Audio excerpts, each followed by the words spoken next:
आज हम पढ़ने जा रहे हैं न्यूट्रिशन इन एमोबा, यानी एमोबा में किस तरह का न्यूट्रिशन होता है या किस तरह ये अपनी ग़िज़ा हासिल करते हैं। तो पहले आपको मालूम होना चाहिए एमोबा जो है ये क्या होता है। एमोबा जो है ये एक यूनिसेल्युलर ऑर्गेनिज्म है। यूनिसेल्युलर ऑर्गेनिज्म है। यूनिसेल्युलर ऑर्गेनिज्म का मतलब ये होता है कि यहाँ पर एक ही सेल तमाम लाइफ प्रोसेसेस परफॉर्म करती है, यानी ऐसे ऑर्गेनिज्म जिनमें एक ही सेल तमाम लाइफ प्रोसेसेस परफॉर्म करती है, उनमें डाइजेशन भी होता है, उनमें रेस्पिरेशन भी होती है, उनमें रिप्रोडक्शन भी होती है। तो ऐसे ऑर्गेनिज्म को यूनिसेल्युलर ऑर्गेनिज्म्स कहते हैं जो कि एक ही सेल के बने होते हैं। और एमोबा जो है, जिस तरह तमाम जानदार चीज़ें इनको अलग अलग ज़ुमरों में, अलग अलग दर्जों में, अलग अलग ग्रुप्स में बांटा गया है। और जो बड़े बड़े ग्रुप्स हैं उनको हम किंगडम्स कहते हैं, जैसे किंगडम प्लांटी, किंगडम एनिमेलिया, ठीक है। इसी तरह किंगडम फंजे, इसी तरह किंगडम प्रोटिस्टा, किंगडम मोनेरा। तो इनमें से जिस किंगडम के साथ या जिस किंगडम में एमोबा को इंक्लूड किया गया है उसको हम कहते हैं किंगडम प्रोटिस्टा। किंगडम प्रोटिस्टा, यानी ये प्रोटिस्टा जो है ये उनमें शुमार किया जाता है। और इसी तरह फिर जो बाकी दर्जाबंदी की गई है, यानी इसका जो फाइलम है वो उनको कहते हैं प्रोटोजोआ। यानी हम ये कहेंगे कि जो प्रोटोजोआ या प्रोटोजोन्स जो ग्रुप ऑफ यूनिसेल्युलर ऑर्गेनिजम्स हैं उनमें एमोबा भी शामिल है, ठीक है। जिस तरह हम किंगडम एनिमल में शामिल है, या जिस तरह बड़े बड़े प्लांट्स जो हैं फिर उनकी बाकी दर्जाबंदी भी की गई है, किंगडम प्लांटी आता है। इसी तरह जो इनमें मोड ऑफ न्यूट्रिशन है वो आपको पहले ही मालूम है, इनमें हेटेरोट्रॉपिक मोड ऑफ न्यूट्रिशन है। हेटेरोट्रॉपिक मोड ऑफ न्यूट्रिशन, यानी ये जो एमोबा है ये अपनी ग़िज़ा खुद तैयार नहीं कर सकते, but they depend on other organisms, minute और small micro organisms for their food. तो इस तरह इनमें mode of nutrition heterotrophic mode of nutrition है, ठीक है। और तीसरी बात अहम ये होलोजोइक है। होलोजोइक जो कि आपने पहले पढ़ा कि they take food in solid form, जो सॉलिड फॉर्म में ग़िज़ा लेते हैं उस टाइप ऑफ न्यूट्रिशन को होलोजोइक न्यूट्रिशन कहते हैं। तो एमोबा में भी होलोजोइक मोड ऑफ न्यूट्रिशन पाया जाता है। तो जिस तरीके से एमोबा अपनी ग़िज़ा हासिल करता है, so the process of obtaining food by amoeba, the process of obtaining food by amoeba, जो एमोबा जिस प्रोसेस से, जिस तरीके से ग़िज़ा हासिल करते हैं उसको कहा जाता है, that is called phagocytosis. Phagocytosis.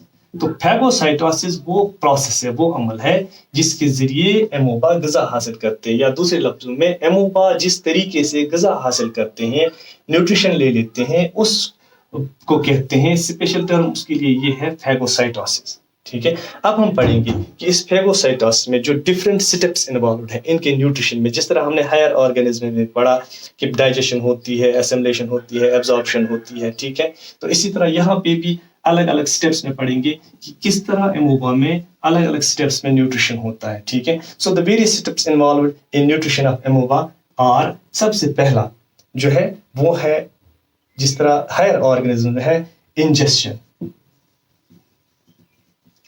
क्योंकि इनमें डेवलप्ड बॉडी ऑर्गेनाइजेशन नहीं होती, ये बहुत ही सिंपल ऑर्गेनिजम्स होते हैं, यानी यूनिसेल्युलर ऑर्गेनिज्म होते हैं। ये क्या करते हैं, जो एमोबा होते हैं, they ingest food by using, they ingest food. Ingest का मतलब ग़िज़ा ले लेना। जब भी कोई ऑर्गेनिज्म ग़िज़ा ले लेता है तो उस प्रोसेस को इंजेस्ट या इंजेक्शन कहते हैं। सो दे इंजेस्ट फूड, ये फूड इंजेस्ट करते हैं by using finger-like projections. Projections called pseudopodia. Pseudopodia. ये एमोबा जो यहाँ पे मैं एक डायग्राम से आपको समझाने की कोशिश करूंगा।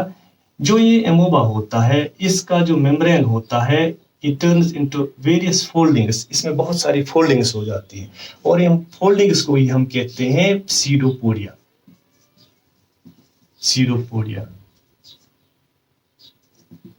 ये फिंगर लाइक प्रोजेक्शंस या आउटग्रोथ्स जो होती हैं इनको सीडोपोडिया कहते हैं। These are just temporary projections, ये टेम्परेरी प्रोजेक्शंस होती हैं। और जब ही फूड, जो भी ग़िज़ा हो माइक्रो ऑर्गेनिजम्स की सूरत में इसके पास आ जाता है, तो ये इसका मेम्ब्रेन जब इसको डिटेक्ट कर लेता है तो उसके बाद क्या हो जाता है कि ये फोल्डिंग जो है उसको कैप्चर कर लेती है उस फूड को। जो फूड इसको एनर्जी के लिए चाहिए, ग़िज़ा के तौर चाहिए, उसको ये सीडोपोडिया कवर कर लेते हैं, पकड़ लेते हैं, और इस प्रोसेस को कहते हैं इंजेक्शन। तो इनमें जो इंजेक्शन होती है वो सिंपल टाइप की होती है। सो द फूड जो है it is इनगल्फ्ड in the form of food vacuum, ठीक है। तो यहाँ पे क्या हो जाता है कि ये फोल्डिंग जो है ये मजीद, जैसे यहाँ पे ग़िज़ा जब आ जाती है तो ये फोल्डिंग जो है इसके इर्द गिर्द कवर बना लेती है, और इस कवर को जब ये अंदर ग़िज़ा चली जाती है तो इसके इर्द गिर्द मेम्ब्रेन जैसा बनता है, और इसको फूड वैक्यूल कहते हैं, फूड वैक्यूल, ठीक है। तो ये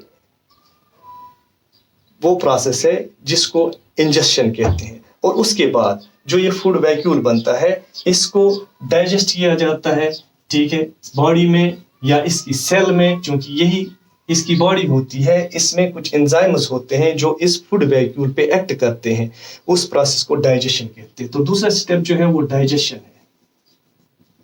चूंकि हम यहाँ पे भी डाइजेशन लिखते हैं, लेकिन यहाँ का जो इसका जो डाइजेस्टिव सिस्टम होता है वो बिल्कुल एक सिंपल डाइजेस्टिव सिस्टम है, हायर ऑर्गेनिजम्स की तरह नहीं है। सो जो फूड वैक्यूल होता है इसमें क्या होता है, food is digested in food vacuole by digestive enzymes. ये जो एंजाइम्स होते हैं, जो इसका सराउंडिंग साइटोप्लाज्म होता है, सराउंडिंग साइटोप्लाज्म से कुछ एंजाइम्स इसमें डिफ्यूज हो जाते हैं, ठीक है। तो उसकी वजह से यहाँ पे मैं आपको समझाऊंगा, जिस तरह यहाँ पे जो फूड वैक्यूल बन गया, जो इसने इंजेस्ट किया, तो इस फूड वैक्यूल पे यहाँ पे जो इसकी सेल होती है, इसका जो साइटोप्लाज्म होता है, इसमें से कुछ एंजाइम्स इस पे एक्ट करते हैं, इसके अंदर चले जाते हैं, इसमें डिफ्यूज हो जाते हैं और इस फूड को वो डाइजेस्ट करते हैं। So these digestive enzymes they are diffused from cytoplasm into the food vacuole, ठीक है। और यहाँ पे ब्रेक डाउन ऑफ फूड होता है, और इस ब्रेक डाउन ऑफ फूड इसी को डाइजेशन कहते हैं, ठीक है। So thus digestion in amoeba takes place inside the digestion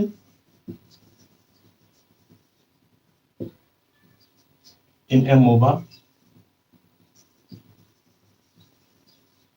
takes place inside food vacuole।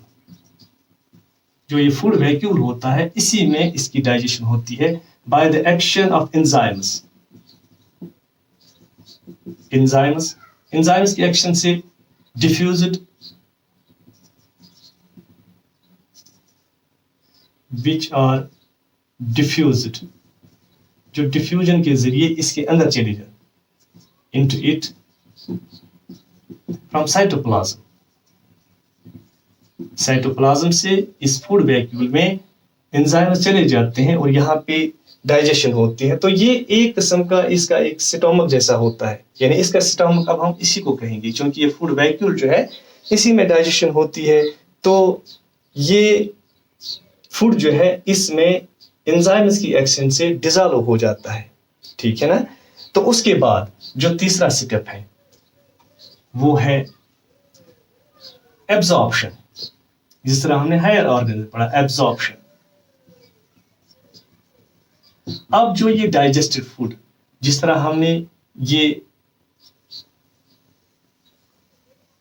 Diagram में आपको समझाया, जो ये डाइजेस्टेड फूड इस फूड वैक्यूल में होती है, ठीक है, it is absorbed directly into the cytoplasm of amoeba. ये डायरेक्टली इस साइटोप्लाज्म में फिर वापस चला जाता है, क्योंकि जब इस डाइजेस्टेड फूड की कंसंट्रेशन या मिकदार इसमें बढ़ जाती है, जो डिसॉल्व्ड सब्सटेंसेस इसमें बढ़ जाते हैं, इसकी वजह से जो डिसॉल्व्ड फूड सब्सटेंसेस हैं, डाइजेस्टेड फूड सब्सटेंसेस हैं, इनकी मिकदार, इनकी कंसंट्रेशन यहाँ पे बढ़ जाती है और यहाँ पे इनकी ज़रूरत बढ़ जाती है। और जब यहाँ पे हायर कंसंट्रेशन में है और यहाँ पे ये लोअर कंसंट्रेशन में है, तो फूड वैक्यूल से ये डिजॉल्व्ड फूड सब्सटेंसेस इसमें डिफ्यूज वापस हो जाते हैं।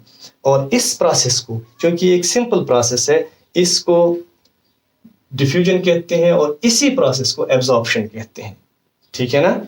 सो एमोबा इसमें डायरेक्टली एब्जॉर्ब हो जाता है कि साइटोप्लाज्म में बाय डिफ्यूजन। ठीक है।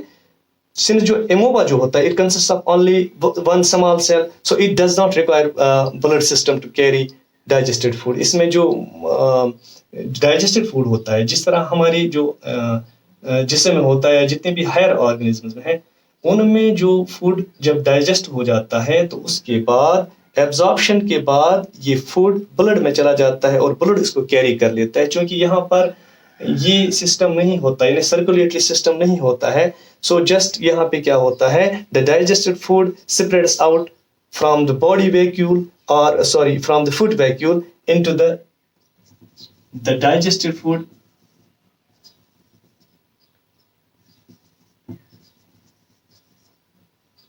diffuses into the cytoplasm.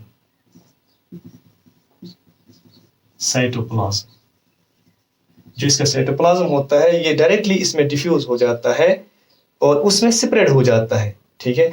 और इस तरह ये फूड जो है इस सेल के लिए अवेलेबल हो जाता है। इस प्रोसेस को एब्जॉर्प्शन कहते हैं। और एब्जॉर्प्शन के बाद जो चौथी प्रोसेस है उसको हम कहते हैं एसिमिलेशन।